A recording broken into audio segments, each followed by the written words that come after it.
বিবাহ বার্ষিকীর দিন স্বামীর মুখে এমন কথা শুনে আশ্চর্য হয়ে গেলাম। সে কোনো বিবাহ বার্ষিকী ওরকম কোনো আয়োজন করে না, কিন্তু 12তম বিবাহ বার্ষিকীর দিন সে দেখলাম হাতে করে অনেক কিছু নিয়ে এসেছে এবং কি একটা ফুলের তোড়াও নিয়ে এসে আমাকে বলতেছে, এই তো তোমার অ্যানিভার্সারির গিফট। আমি তো দেখে অবাক হয়ে গেলাম। আজ বিবাহিত জীবন 12 বছর হয়ে গেল, এর আগে কোনোদিনও সে কোনো গিফটই দেয় নাই, কিন্তু আজকে হঠাৎ করে এত কিছু গিফট কেন আমার জন্য নিয়ে আসছে, এটা চিন্তা করে এই যেন কেমন লাগতেছিল। যাই হোক, সে যেহেতু এত কিছু নিয়ে আসছে, আমি তার হাত থেকে ফুলটা নিয়ে এবং নাকের মধ্যে শুকে বললাম, যা কি সুন্দর গ্রান। তো সেও হাত মুখ ধোয়ার জন্য ওয়াশরুমে চলে গেল।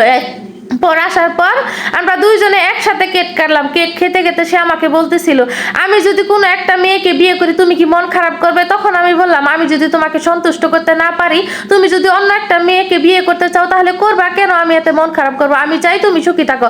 আমাদের লাভ ম্যারেজ, আমরা রিলেশন করে বিয়ে করেছি। এখন 12 বছর হয়ে গেছে। আমার এক ছেলে এক মেয়ে। আমার মেয়ের বয়স এখন 8 বছর আর আমার ছেলের বয়স 2 বছর। মোটামুটি ভালোই আমাদের সুখে সংসার কাটতেছিল।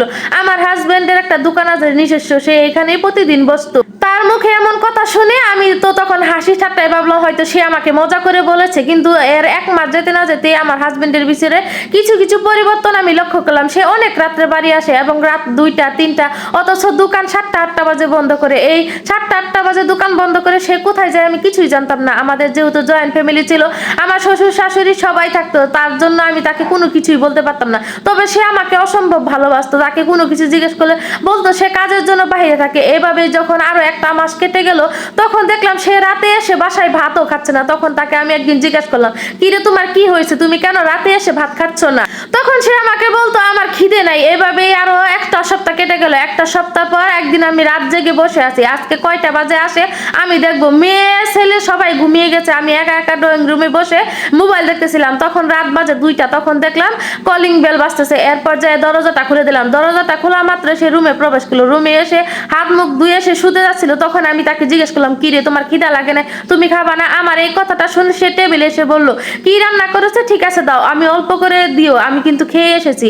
এরপর তাকে আমি অল্প ভাত বেড়ে দিয়ে তখন আমি বলতেছিলাম, তুমি প্রতিদিন কোথায় যাও এবং এত রাত করে কেন বাড়িতে আছো, আর কোথা থেকে বা খেয়ে আসো? তখন সে বলতেছে, যাই কোনো একটা জায়গায়। এইদিকে এলাকার মানুষ সবাই জেনে গেছে আমার হাজবেন্ড বিয়ে করেছে, অথচ আমি জানতেই পারি নাই যে আমার হাজবেন্ড বিয়ে করেছে।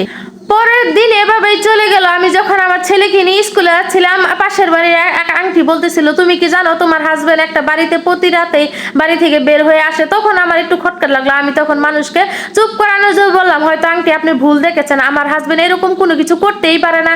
এই কথা বলে চলে গেলাম। এর পরের দিন আবারও রাত যখন 2টা বাজে বাড়ি ফিরলো, তখন তাকে খাতে দিয়ে আমি বলতেছিলাম, কি রে তোমাকে পাশের বাড়ির আন্টি বলতেছিল তুমি একটা অমুক বাড়ি থেকে নাকি বের হয়েছো, অথচ আমার 2-3টা বাড়ির পরে সে একটা মেয়েকে নিয়ে ভাড়া বাসায় থাকতেছে, অথচ আমি জানতে পারি না।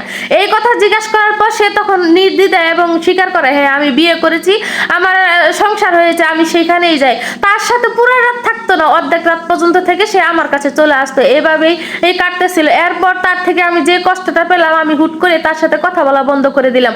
আমার শ্বশুর শাশুড়ি আমাকে অসম্ভব ভালোবাসতো। আমাদের যেহেতু ভাড়া বাসা ছিল, সে দোকান থেকে প্রচন্ড টাকা দিত এবং ভাড়া বাসার টাকা উঠিয়ে আমার সংসার মোটামুটি ভালোই চলতেছিল।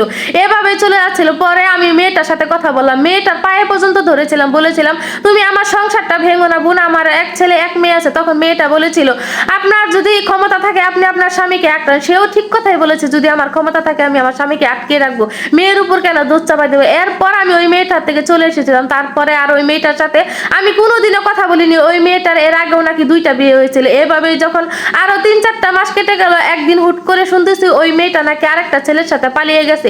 তখন দেখতাম আমার হাজবেন্ড সন্ধ্যা বাজে দোকান বন্ধ করে আমার কাছে চলে আসতো এবং এসে আমাকে বলতো, তুমি আমার সাথে এমন আচরণ কেন করতেছো? তখন আমি আমার হাজবেন্ডকে বললাম, তুমি আমার বুকের ভিতরে যে কষ্টটা দিয়েছো, এই কষ্টটা আমি কোনোদিনও ভুলতে পারবো না। এরপর সে বলতো, তুমি বিছানায় কেন শোনো? তখন আমি বললাম, তুমি এই বিছানায় ঘুমাও, তুমি আরেকটা মহিলার সাথে এসে যখন এই বিছানায় ঘুমাও তখন আমার গাটা গিনগিন করে, তোমার সাথে আমার শুতে ইচ্ছা করে না, এই জন্য আমি প্রতি রাতে মেয়ের সাথে ঘুমাই। তখন সে বললো, ওই মেয়েটা তো চলে গেছে। তখন আমি বললাম, ওই মেয়েটা চলে গেলে তুমি আমার মনে আর কোনোদিনও জায়গা পাবে না, কারণ তুমি আমার মনে অনেক বড় একটা কষ্ট দিয়েছো।